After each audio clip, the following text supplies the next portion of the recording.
오늘 본문을 보면 모세가 마지막으로 12지파를 향해서 축복하고 있습니다. 신학자 우주는 이 12지파의 축복 가운데 가장 관심을 쏟고 있는 것이 레위지파와 요셉지파라고 말합니다. 레위지파의 축복의 내용은 무엇인가? 레위지파의 축복의 내용을 보면 우리를 당황스럽게 합니다. 하나님의 그 큰 복을 받은 이유, 그 인생이 완전히 바뀐 이유, 저주의 인생에서 축복의 인생으로 바뀐 변곡적 전환점이 어디인가? 하나님의 말씀을 따르고 신앙을 지키기 위해 가족까지도, 형제까지도, 부모와 자녀일지라도 고려 대상으로 삼지 않았다는 것입니다. 다른 말로 하면 부모 때문에, 자녀 때문에, 친구 때문에, 그 어떤 것 때문에 신앙을 타협하거나 포기하지 않았다는 것이죠. 그것이 하나님의 큰 복이 레위지파에게 임한 이유라는 겁니다. 근거라는 것이지요. 그 가문이 대대 명문 가문으로 선 이유가 바로 이것이라는 겁니다. 사실 창세기는 야곱이 12아들을 축복하는 장면이 나옵니다. 그 축복 가운데 오늘 본문에서 나눈 레위와 시몬의 축복의 내용을 우리는 주목해 보아야 합니다. 레위는 디나 사건 당시 혈기를 불려서 많은 사람을 죽였습니다. 그 이후로는 이 저주가 끊이지 않는 것이지요. 그 인생은 저주의 인생으로 낙인찍혔습니다. 그런데 출애굽기 32장에 보면은 금송아지 사건 때 또 한 번의 혈기를 부립니다. 이 혈기는 살기 등등한 혈기가 아니라 거룩한 혈기입니다. 하나님의 말씀과 신앙을 지키기 위한 혈기입니다. 부모, 남편, 아내, 자녀 그 어떤 것도 하나님의 같은 선상에 두지 않았습니다. 하나님을 최우선으로 선택하였습니다. 그것이 저주가 축복으로 바뀌는 결정적인 사건이 되었습니다. 그 자신도 살고 그 가정도 살고 그 가문도 다시 살아나는 축복으로 바뀌는, 물꼬가 바뀌는 그러한 사건이 되었다는 것이지요. 우리는 여기서 질문합니다. 도대체 레위에게 무엇이 있었기에 가장 앞장서서 하나님의 말씀과 신앙을 지키기 위해서 나아갔는가? 도대체 레위에게 무엇이 있었는가? 읽은 구절을 보면 주의 둔님과 우림이 주의 경건한 자에게 있도다 이렇게 말씀하고 있습니다.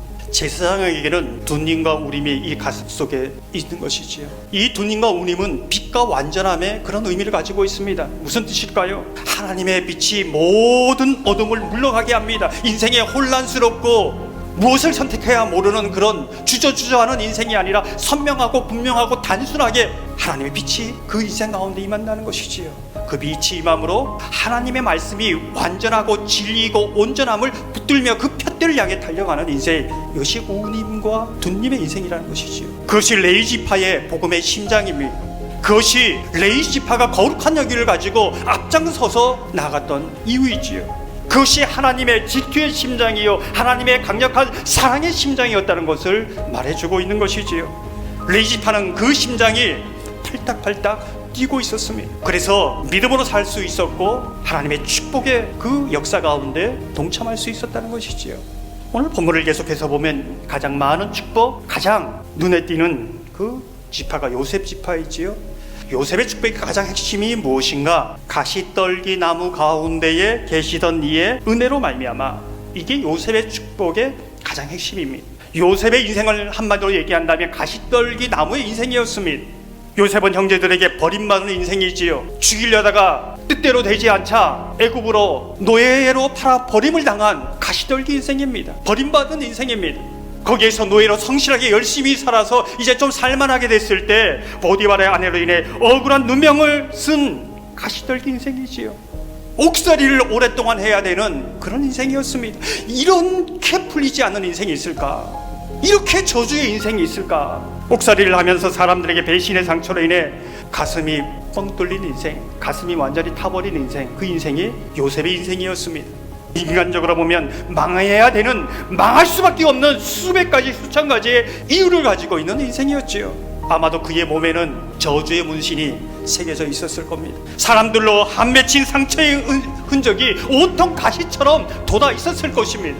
근데 그 인생이, 그 저주스럽던 인생이 어느 누구도 누리지 못한 축복의 인생으로, 모든 사람들이 부러워하는 인생으로 바뀌었다는 것입니다. 그 이유가 무엇일까요? 오늘 조금 전에 읽은 가시떨기 나무 가운데에 계시던 이의 은혜로 말미암아, 이 한마디입니다. 가시떨기 인생 가운데 하나님이 함께 하셨습니다. 하나님께서 은혜를 주셨습니다. 하나님의 복은 베레카, 보이는 것이 아니라 하나님이 함께 하시는 것, 그것이 하나님의 복입니다. 함께 하시면서 하나님이 주시는 모든 은혜를 공급받습니다. 하나님이 주시는 음성이 있습니다. 하나님이 그 인생을 인도하시는 하나님의 말씀이 있습니다. 그 인생이 복된 인생이요 행복한 인생이라는 것이지요. 우리 모두는 가시떨기 인생 아닙니까? 이 인생 가운데 하나님이 함께 하시길 바랍니다. 하나님께서 은혜 부어 주시길 바랍니다. 그 은혜로 말미암아 모든 그 저주가 오히려 축복으로 감사로 바뀌어지는 그러한 역사가 있기를 소망합니다. 사랑하는 성도 여러분, 레이 지파와 같은 빛과 완전함이 저와 여러분의 복음이 심장이 되어서 그 심장이 멈추어지지 않고 뛰기를 소망합니다. 요셉 지파와 같이 가시떨기 나무 같은 인생 가운데 함께 하시고 은혜 주시는 그 하나님으로 인하여 내 인생도 살고 그 형제들도 살고 그 가문이 살고 축복의 통로가 되는 그런 멋진 인생을 살아가는 저와 여러분 되기를 주님의 이름으로 축원합니다.